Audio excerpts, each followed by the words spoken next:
What's up mga tropa, mga bossing, no? Another car, another day, and another project na naman. So ito basically hindi ko na kailangan magpapintura this time. So nagkaroon ng konting dent ang project natin na Subaru. So ngayon saservisan daw ng bossing natin na si PDR Miguel na taga Orion ang ating Subaru. So nandito sa shop ang ating Subaru. So eto, papakita ko sa inyo, no? Tignan nyo na lang. So this is our Subaru. Yan. So meron siyang dent somewhere here at the door. So ayan, makikita niyo to. Ayan. Dent, and there's another dent in here.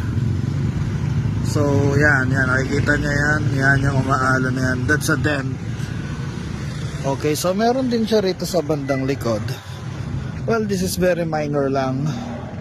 So yan, hindi na makikita ng camera yan. So baka hindi ko napagalaw yan since it's very minor lang naman. And so iniintay lang natin na mag-dentless para hindi na tayo magpapintura, which is very, medyo hassle kasi sa akin since okay pa naman ang paint sa part na to ng ating project na Subaru. Yan. So as you know it mga tropa, mga bossing, bago ako mag-motor shop,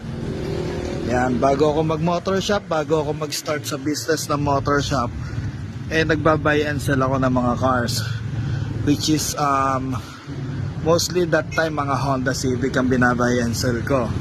So natigil ako sa pagbabay and sell dahil medyo, alam nyo na, medyo nakaka-stress na kasi may mga customers na marereklamo, yung bumili ng second hand, konting problema lang nirereklamo sa'yo. Yan. So,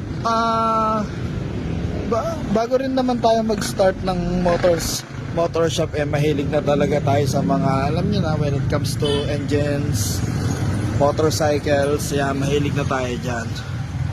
So, baka akala ng iba bago lang tayo dahil nagko-content ka raw. Kunyari, hindi naman ako vlogger mga tropa, no? Hindi po ako vlogger. Baga nagpo-post lang ako ng videos para naman malibang yung iba na walang ginagawa. Okay, so hintayin natin yung magpi-PDR, okay? Yan. Minargahan na. Meron pa dito yan kaya lang parang mas trip ko yan na lang muna tanggalin Meron dito yan Ito. Nakita mo pa yon? Yan lang. So, yan. Oh. Anong ginagamit pantanggal ng dent, pre? Ito ba? Yan, ito yung ginagamit niya pag nagtatanggal siya ng dent, yan ang ginagamit niya. Yan. Tsaka ano pa kailangan mo, pre, pag nagtatanggal ka ng dent? Dito. Liabe? Ha? Oo. Yan. So yan yung mga gamit niya. Sa mga magdi-DIY, yan, tandaan nyo lang yung gagamitin niya. Yan sisilipin niya lang. Mamaya, pagkatapos ng video natin, unat na yan. So kung gusto niyo magpatanggal ng dent, UP, yan. Alam nyo na kukontakin nyo. PDR Miguel lang. Hanapin nyo na lang siya sa Facebook. Nandun lang siya. Susi. Yan.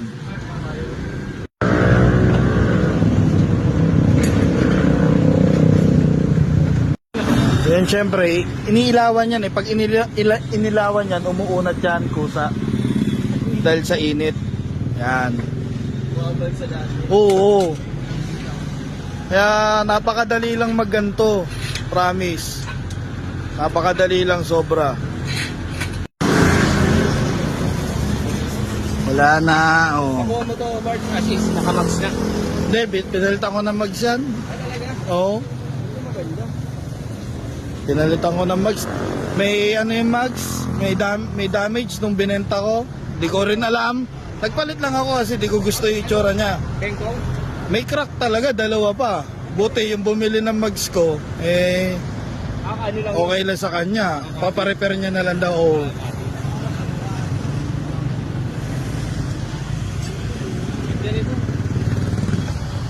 Paranaque lang, yung mga nakita dito, yung mga rich boy na talaga. Euro setup nila. Nag-enjoy naman akong gamitin, komportable. Kadalasan doon sa Alabang, mahilig sila, may parang kabahang sa ibabaw. Pinorward ko sa'yo. Yung mga ganun. Yung para lalagyan ng surfboard. Yan, okay na. So if you want to make unat-unat your kaha. Yan. Ano yung Facebook mo, pre? Yung pa rin, no? Yung Facebook mo? PDR Miguel. Yon. Yan, doon nyo lang kontakin. Search nyo na lang sa Facebook. PDR Miguel. Yan. So, okay, unat na. Wala nang dent ang ating auto. So, yan. So, hindi madali pag DIY, no? Huwag nyo nang tangkay ni DIY. Talagang baka mapasama pa pag DIY. Tindi ng kakas, oh.